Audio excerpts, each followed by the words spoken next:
Over the last stretch of Donald Trump's candidacy for president, no one was a bigger cheerleader for him than Elon Musk.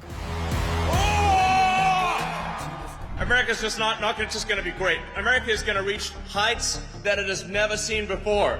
The future is going to be amazing! Aside from stumping for Trump on the campaign trail for weeks, the tech magnate also poured millions into Trump's election campaign. Musk also used his social media company, X, as a pulpit to promote his preferred candidate, often with claims that were untrue. It's still a very powerful platform. It's still the platform many celebrities and politicians and so many people use to make official announcements and talk directly to people. So it is a real hub and source of news, and he basically turned that into Trump's favor. The admiration went both ways. Here is Donald Trump praising Musk during his speech declaring victory in the 2024 presidential election. We have a new star. A star is born, Elon. Trump's imminent presidency is paying off for Musk, who is already the richest man in the world, even before Trump steps into the White House on January 20th. In the week after the election was called for Donald Trump, Tesla stock surged, with shares of the company reaching their highest level since 2022. The company's market capitalization is now over $1 trillion. A lot of analysts are going to look at the Trump presidency as a very positive thing for Tesla because they just see Musk's influence over the incoming administration can streamline things that Tesla wants permission to do. With the election of Donald Trump to a second presidential term and the appointment of Elon Musk as a head of a new government efficiency commission known as DOGE, CNBC wanted to learn how Musk and his myriad of companies may benefit from having the year of the president.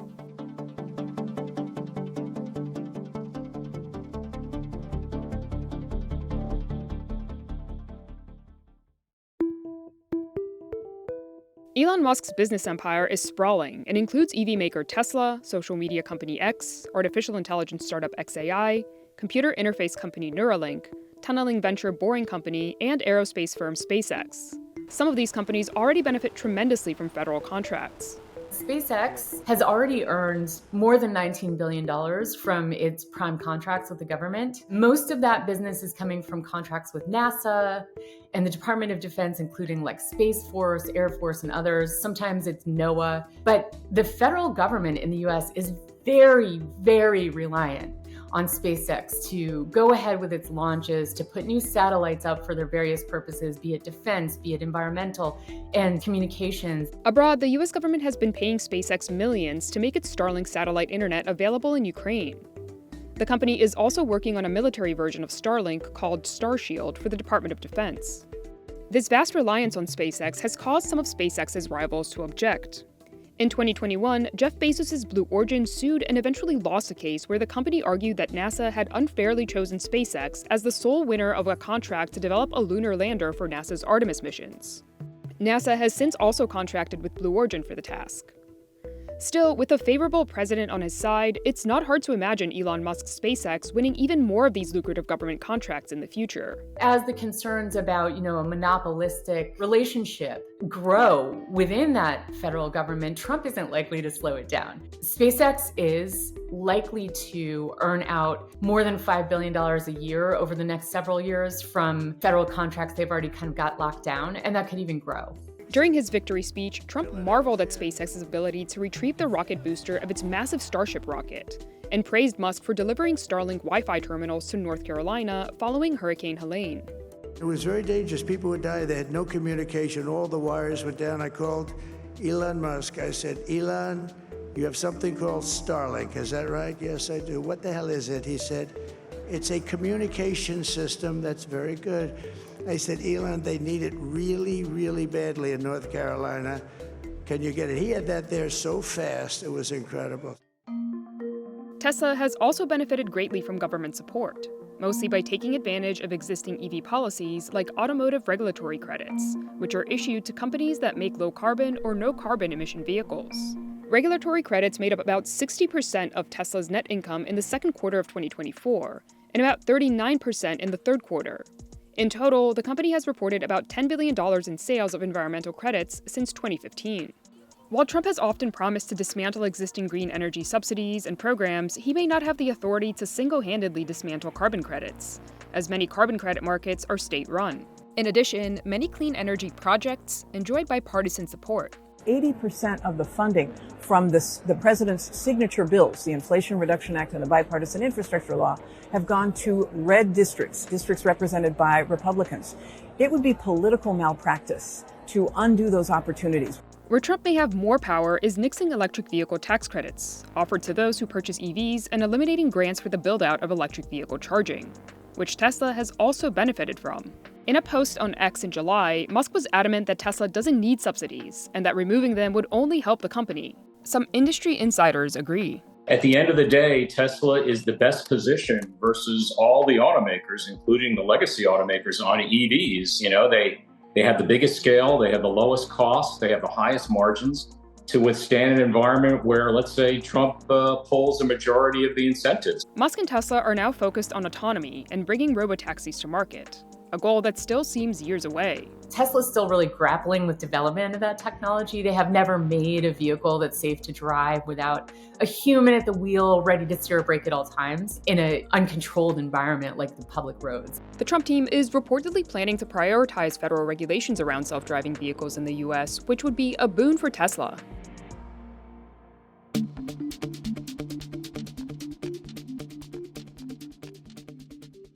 Trump did make it official late last night that Elon Musk and Vivek Ramaswamy will co-lead what he's calling the Department of Government Efficiency. Trump said that their goal will be to, and this is a direct quote here, dismantle government bureaucracy, lash excess regulations, cut wasteful expenditures, and restructure federal agencies. Now, guys, many questions about how exactly any of that would work, starting with that the president-elect cannot just create a new agency without Congress, which approves all spending. But Trump did say a little bit in his statement announcing it that Musk and Ramaswamy will work from outside of government in partnership with the Office of Management and Budget. That setup will not require either one of them to divest anything, to pass a background check, or to get Senate confirmation. Even as an advisor, the position could be a powerful boost to Musk's business interests. The number one way Elon Musk and his companies would benefit from a Trump administration is through deregulation and defanging, giving fewer resources to federal agencies tasked with oversight of him and his businesses. As head of the Government Efficiency Commission, Musk has said that he plans to shave off a significant amount of dollars from the federal budget. We set up Doge. Yes. How much do you think we can rip out of this wasted $6.5 trillion Harris-Biden budget? Well, I think we can do at least $2 trillion. Yeah! For context, in 2023, the federal government budget was $6.1 trillion, with the largest chunks of the budget going to entitlement programs, including Social Security, Medicare, and Medicaid. On X, Musk suggests that one way to rein in the budget is to get rid of the fraud affecting some government programs. Data from the Government Accountability Office shows that the federal government lost an estimated $233 to $521 billion annually due to fraud between 2018 and 2022. Musk has also suggested that he will consolidate some of the country's over 400 federal agencies. I think there's something like 428 federal agencies. That's almost 2 agencies per year since the founding of the country, and more being created. And so I call this like sort of strangulation by overregulation. And this is crazy. In a recent commentary piece in the Wall Street Journal, Musk and Ramaswamy wrote that DOGE will pursue 3 major kinds of reform: regulatory rescissions, administrative reductions, and cost savings.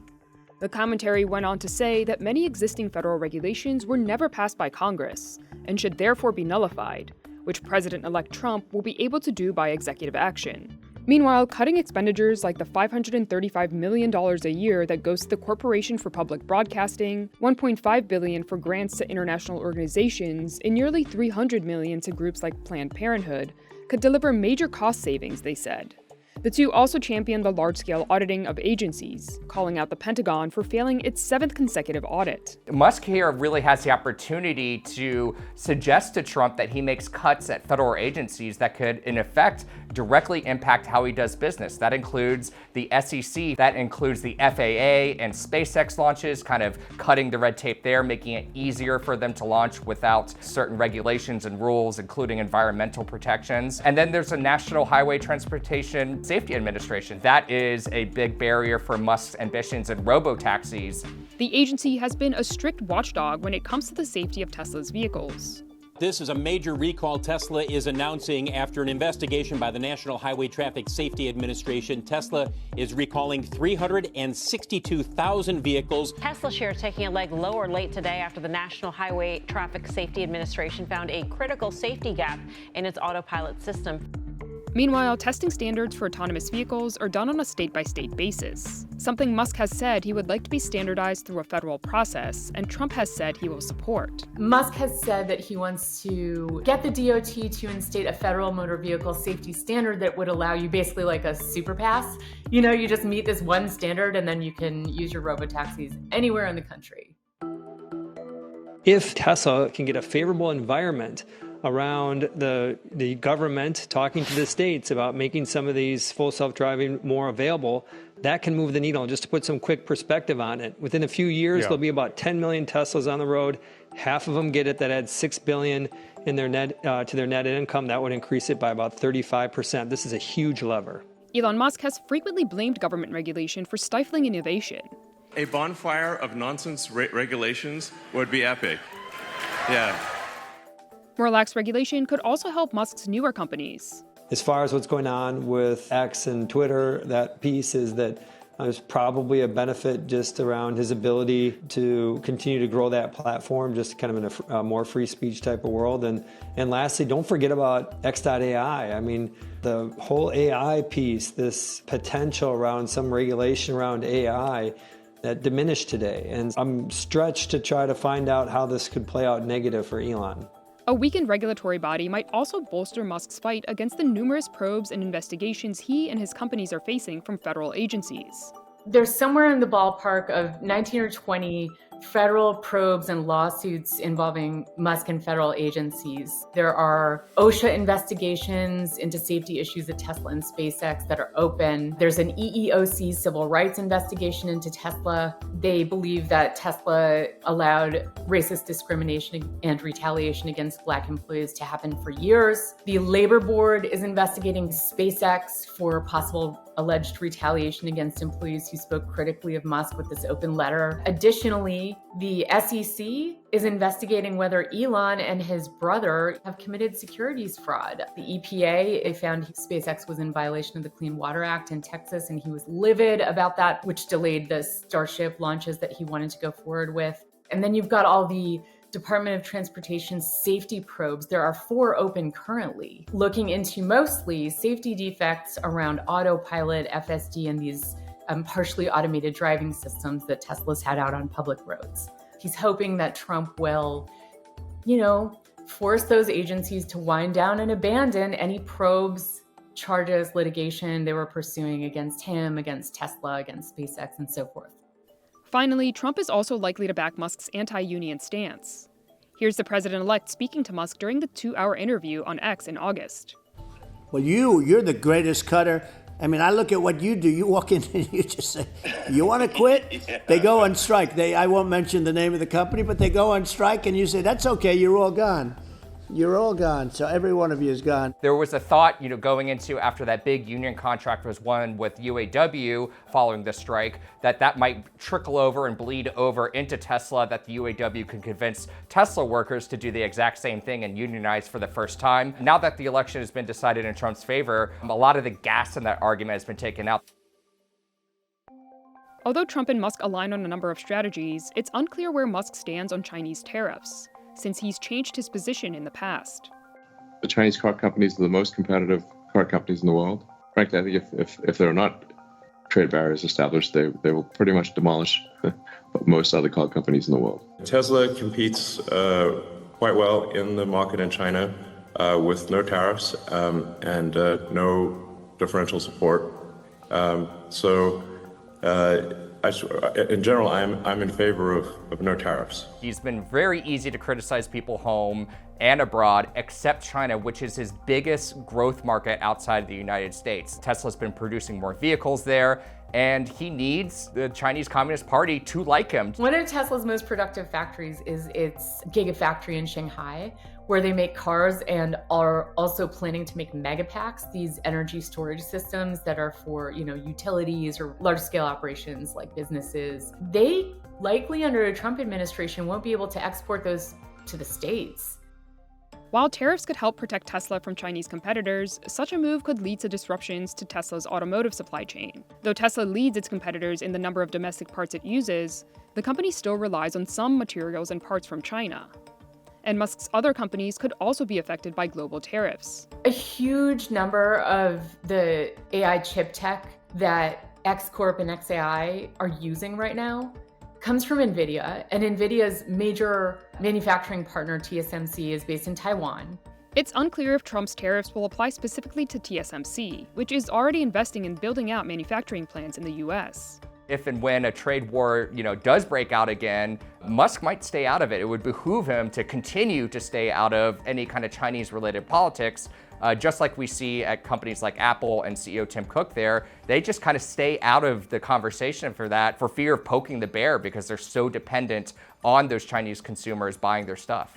Time will tell how effective Musk's foray into politics will be in influencing Trump and his decisions in the next administration. But one thing is for certain, Musk will remain a businessman above all. I find that the best lens for understanding Elon Musk and the actions he takes at his companies has to do with opportunism. He takes advantage of whatever he thinks will make himself and his companies wealthier and more successful. So I don't know how much he and Trump are truly aligned, but they're mutually very useful at this time.